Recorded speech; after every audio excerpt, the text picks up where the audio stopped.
मौसम से जुड़ी जानकारी और लाइव मौसम खबरों के लिए हमारे YouTube चैनल को सब्सक्राइब करें और बेल आइकॉन दबाकर हर अपडेट पर रखें नजर। नमस्ते दोस्तों, मेरा नाम महेश पलावत है। आपका स्वागत है स्काई मैट वेदर के वेदर बुलेटिन में। अभी अगले 2-3 दिनों तक शांति है, यानी 2 दिनों तक शांति है। पूरे भारत में बारिश की गतिविधियां बहुत कम होने वाली हैं। इसलिए मैंने सोचा कि इस वीडियो में एक बार फिर से हम डिस्कस कर लेते हैं कि जो मौसम प्रणालियां होती हैं वो क्या असर दिखाती हैं और उनके प्रभाव से किस तरह का मौसम भारत में होता है, और जो हम वेदर प्रेडिक्शन करते हैं वो किस तरह से करते हैं। वैसे तो क्या होता है कि मौसम विभाग है, imet.gov.in में जो वेदर फोरकास्ट आता है उसको भी लोग पढ़ लेते हैं और मॉडल देख लेते हैं और उस मॉडल को भी पढ़ देते हैं, और विंडी टीवी वगैरह है उसमें भी मॉडल आते हैं जो आगे की बारिश बताते हैं, उसको वो देख करके बता देते हैं। लेकिन आपको पता होना चाहिए कि किस तरह से मौसम को पढ़ा जाता है और किस मौसम प्रणाली का क्या असर होता है। तो एक बार पश्चिमी विक्षोभ से शुरू करते हैं, इसके बाद मैं शॉर्ट में पूरा भारत का वेदर भी बताऊंगा। तो जैसे पश्चिमी विक्षोभ मैंने यहाँ बना रखा है, ये अफगानिस्तान के थोड़ा सा और पश्चिम में बनाया हुआ है। क्या होता है कि जो मेडिटेरियन सी है, यानी मेडिटेरियन समुद्र है, वहां से बादल उठते हैं और वो क्योंकि यूरोप और उसके बीच में है, यानी जो आसपास उसके लैंडमास ज़्यादा है, तो वहाँ से, और ये जेट स्ट्रीम चल रही होती है, जो सब ट्रॉपिकल जेट होती है वो पश्चिम से पूर्व की तरफ हवाएं चल रही होती है काफ़ी तेज़ी से। तो जब ये बादल उठते हैं तो उन हवाओं के साथ वो बादलों का समूह आता है जिसको पश्चिमी विक्षोभ या वेस्टर्न डिस्टर्बेंस कहते हैं, और बीच में इराक, ईरान, अफगानिस्तान, सीरिया, ये सारे इलाके हैं, और पाकिस्तान, यहाँ तक कोई बहुत बड़ा उनको ऑब्स्ट्रक्शन नहीं मिलता या रुकावट नहीं मिलती, पहाड़ नहीं मिलता। तो जब ये जम्मू कश्मीर, गिलगिट बाल्टिस्तान पहुँचता है तब यहाँ पर ये रुकता है और यहाँ पर स्नोफॉल देता है, बारिश देता है, और उसके प्रभाव से बनता है चक्रवाती हवाओं का क्षेत्र जो मैदानी भागों में बारिश देता है। तो क्या होता है कि इस तरह के जो वेदर सिस्टम होते हैं, जो भी उत्तरी गोलार्ध में होते हैं, उनके घड़ी की उल्टी दिशा में उसके आसपास हवाएं घूम रही होती हैं और ये पश्चिमी विक्षोभ बादल काफ़ी ऊपर होते हैं। तो इस तरह से ये हवाओं को रोटेट करता हुआ चलता है, और ये जब आगे आता है इस तरह से, यानी अगर हम देखें तो ये किस तरह से मूव होता है, ये वहाँ से चला और ये पश्चिम दिशा में, इस तरह से पश्चिम से पूर्व दिशा में आगे बढ़ता है। जब ये यहाँ पर पहुँचा, पहाड़ों पर पहुँचा, तो ये जो हवाएं आप देख रहे हैं इस तरह से घूम रही हैं। तो जब ये और आगे आएगा, अगर ये यहाँ पर आ गया, इस जगह आ गया, तो हवाएं जो हैं वो इसके आसपास यहाँ से ऐसे घूमने लग जाएंगी, इस तरह से घूमेंगी थोड़ा सा ये। तो जब इस तरह से घूमने लग जाती हैं तो आप देखते हैं कि जो हवाओं की दिशा वो बदलने लग जाती है। जब और पास आता है तो फिर इस तरह से घूमती हैं, तो ये पूर्वी हवाएं आ जाती हैं उत्तर भारत पर, जिससे कि और बादल आ जाते हैं, जिससे कि नमी बढ़ती है और मिनिमम टेम्परेचर बढ़ जाते हैं और बारिश होती है। तो ये तो वेस्टर्न डिस्टर्बेंस का सिस्टम होता है। तो ये क्या होता है, अक्टूबर से लेकर के मार्च तक ज़्यादातर आते हैं और अप्रैल में आते आते ये और नॉर्थ की तरफ चले जाते हैं, क्योंकि सूरज ऊपर की तरफ आता है तो सारे वेदर सिस्टम ऊपर चले जाते हैं, तजाकिस्तान वगैरह साइड में चले जाते हैं, ये रशिया वगैरह, चाइना वगैरह में, तो इनका असर कम हो जाता है। तो ये तो हुआ वेस्टर्न डिस्टर्बेंस। और बाकी जो सिस्टम है, जैसे कि अब देखेंगे साइक्लोनिक सर्कुलेशन मैं बनाता हूँ, कई बार आपने देखा होगा। तो उसका क्या असर होता है कि साइक्लोनिक सर्कुलेशन जहाँ होता है वहाँ पर भी घड़ी की उल्टी दिशा में ये हवाएं, देखिए आप, इस तरह से घूमती हैं। और ये जो हवाएं जब इस तरह से घूमती हैं तो उत्तरी गोलार्ध में घड़ी की उल्टी दिशा में अगर हवाएं घूम रही हैं, एंटी क्लॉकवाइज घूम रही हैं, तो वो ऊपर की तरफ उठती हैं, और यानी असेंडिंग विंड होती है वो। और जब ऊपर की तरफ उठती है तो जैसे हम एटमॉस्फेयर में ऊपर की तरफ चलते हैं, जैसे ऊपर जाते हैं, जैसे आप पहाड़ों पर आप देखते हैं कि मौसम ठंडा होता है, तो एटमॉस्फेयर में जब हम ऊपर जाते हैं तो टेम्परेचर गिरने लग जाता है, और हवाएं जब ऊपर उठती हैं तो वो भी ठंडी होने लग जाती हैं, और उसके अंदर जो मॉइस्चर होता है, नमी होती है, वो कंडेंसेशन हो जाता है, यानी कंडेंस हो जाती है, वाष्प बन जाती है या बादल बन जाते हैं, और उसमें जो ड्रॉपलेट्स होती हैं वो आपस में जब टकराती हैं, बूंदें बनती हैं और गुरुत्वाकर्षण से नीचे गिरती हैं तो बारिश होती है। तो यही फंडा होता है कि जहाँ पर भी साइक्लोनिक सर्कुलेशन होता है वहाँ पर वेदर खराब होने की संभावना रहती है, लेकिन उसमें नमी भी होनी चाहिए।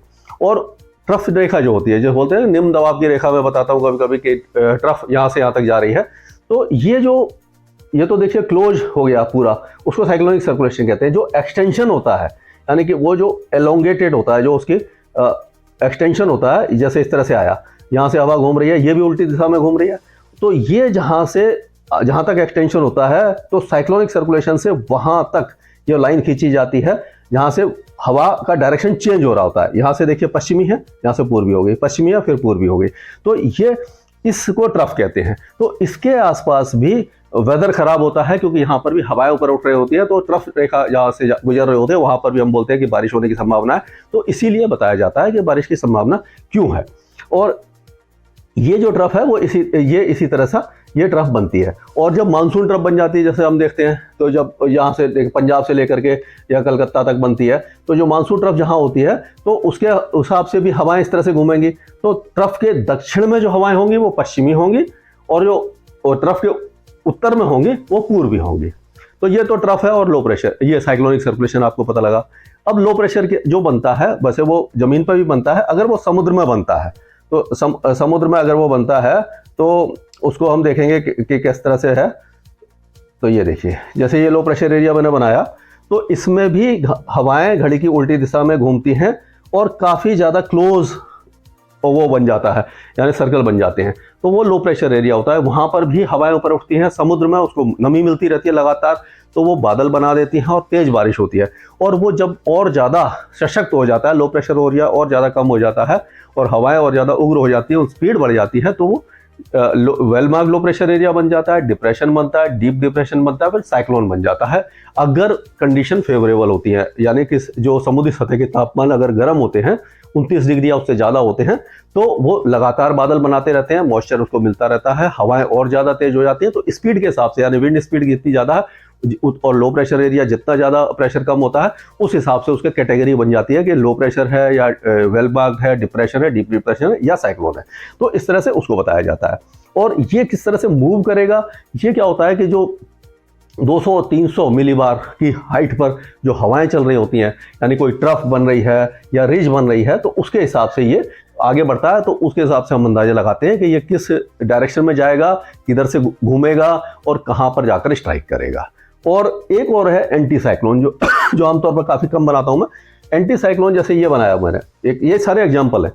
एंटी साइक्लोन यहाँ पर बना हुआ है। एंटी साइक्लोन का मतलब है कि ये घड़ी की दिशा में हवाएं घूम रही हैं। घड़ी की दिशा में अगर उत्तरी गोलार्ध में घूम रही हैं, तो अर्थ जो रोटेट करती है उसके हिसाब से अगर घड़ी की दिशा में हवा घूम रही है तो वो नीचे की तरफ आती है, सबसिडेंस होते हैं, यानी हवा नीचे की तरफ बैठती है। और जब हवा नीचे की तरफ आएगी तो ऊपर जाती है तो ठंडी होती है, लेकिन नीचे आती है तो गर्म होती है, और उसमें बादल नहीं बनते और बारिश नहीं होती, तो मौसम साफ रहता है वहाँ पर। और उसी तरह जैसे ये इसका एक्सटेंशन है, तो इसका जो एक्सटेंशन होता है एंटी साइक्लोन का, उसको यहाँ पे, क्योंकि ये नीला है इसलिए मैंने नीला नहीं बनाया, नीले रंग से इस तरह से जिगजैग लाइन बनाई जाती है, जिसको रिज बोलते हैं। तो रिज जो होती है उसके आसपास भी मौसम साफ रहता है क्योंकि हवा सबसाइड कर रही होती है। तो ये है सारे वेदर सिस्टम, इनके प्रभाव से ही, इनके ही जो कारण से हम बताते हैं कि मौसम क्या होता है। तो इसको स्टडी करना बहुत ज़्यादा जरूरी होता है। तो ये आप मैप में देख सकते हैं, मौसम विभाग के मैप वगैरह में दिख जाता है। वो आप प्रैक्टिस करेंगे, उसके साथ आप उसको जोड़ेंगे कि बारिश का जो मैप है उससे आपको पता लग जाएगा कि हाँ, जहाँ साइक्लोनिक सर्कुलेशन अब बारिश दिखाई दे रही है, तो इस तरह से आप फोरकास्ट कर सकते हैं। अब चलते हैं, ये अब शॉर्ट में हम बात करेंगे क्योंकि अब वीडियो लंबा हो जाएगा, तो अगले वीडियो में डिटेल में बात करूंगा। तो अभी वेस्टर्न डिस्टर्बेंस है जो पहुंचने वाला है, induced cyclonic circulation central Pakistan पर है। तो अगले 2 दिनों के दौरान जो उत्तरी बलूचिस्तान है, सिंध के जो उत्तरी इलाके हैं, और ये है पंजाब प्रांत है, और जो दूसरा एक और है जो ऊपर वाला प्रांत है पाकिस्तान का, उसको भी उन इलाकों में बारिश की संभावना अगले 2-3 दिनों के दौरान भारी है। और ये जो बारिश की गतिविधियां हैं, ये वेस्टर्न डिस्टर्बेंस के कारण क्या होगा कि 1 अप्रैल तक जो रेनफॉल और स्नोफॉल पहाड़ों पर होता रहेगा, और 29 तारीख को हो सकता है कि पंजाब और जो राजस्थान के जो पश्चिमी जिले हैं वहाँ हल्की बूंदाबांदी या मेघगर्जना देखने को मिल जाए। लेकिन 30 तारीख होते होते बारिश की गतिविधियां पूरा पंजाब, हरियाणा, दिल्ली और राजस्थान के कई इलाके, केवल ये डूंगरपुर, राजसमंद और जो उसके आसपास के उदयपुर, चित्तौड़गढ़, इन इलाकों को छोड़ देंगे। और हो सकता है कि ये जो सिरोही है, इस इलाके को भी छोड़ दें। इस इलाके में बारिश की संभावना कम है, लेकिन बाकी सारे इलाकों में बारिश की संभावना बन रही है 30 और 31 तारीख को। और 31 तारीख को हालांकि हमें उम्मीद है कि जो दक्षिणी भाग है राजस्थान के वो साफ होने लग जाएंगे, उत्तरी भागों में ही बारिश रहेगी। और मध्य प्रदेश के भी कई इलाके 30 तारीख को बारिश देखेंगे, 31 तारीख को यहाँ पर भी बारिश कम हो जाएगी। उत्तर प्रदेश में 30 तारीख को पश्चिमी उत्तर प्रदेश में बारिश रहेगी। 1 तारीख को बारिश की गतिविधियां पूरे उत्तर प्रदेश, बिहार, झारखंड, पश्चिम बंगाल में दिखाई देंगी। और 30 और 31 तारीख को जो बारिश होगी वो पूर्वी मध्य प्रदेश, छत्तीसगढ़, झारखंड, बिहार और उड़ीसा में दिखाई देगी।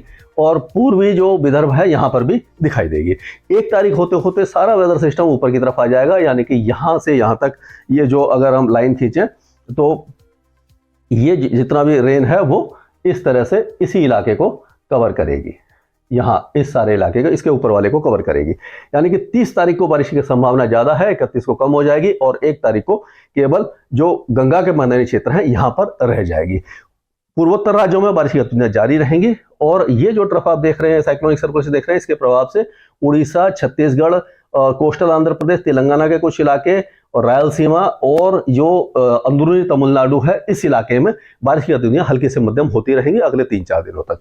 और बाकी जो है, जो गुजरात के ज्यादातर इलाके शुष्क रहेंगे, पश्चिमी मध्य प्रदेश और दक्षिण पश्चिमी मध्य प्रदेश शुष्क रहेगा, जो नीमच, रतलाम, उज्जैन, धार, खांडवा, खरगोन, इंदौर, भोपाल, ये सारे इलाके। और उसी तरह से मध्य महाराष्ट्र, मराठवाड़ा और कोकण एंड गोवा शुष्क रहेगा। कर्नाटक और केरल भी शुष्क रहेगा, यहाँ पर बारिश नहीं होगी। अंडमान और निकोबार द्वीप समूह के साथ साथ लक्षद्वीप भी साफ बना रहेगा। और जो और डिटेल फोरकास्ट है वो अगले वीडियो में बनाऊंगा। स्काई मैप वेदर में अभी के लिए इतना ही। मौसम से जुड़ी जानकारी और लाइव मौसम खबरों के लिए हमारे YouTube चैनल को सब्सक्राइब करें और बेल आइकॉन दबाकर हर अपडेट पर रखें नजर।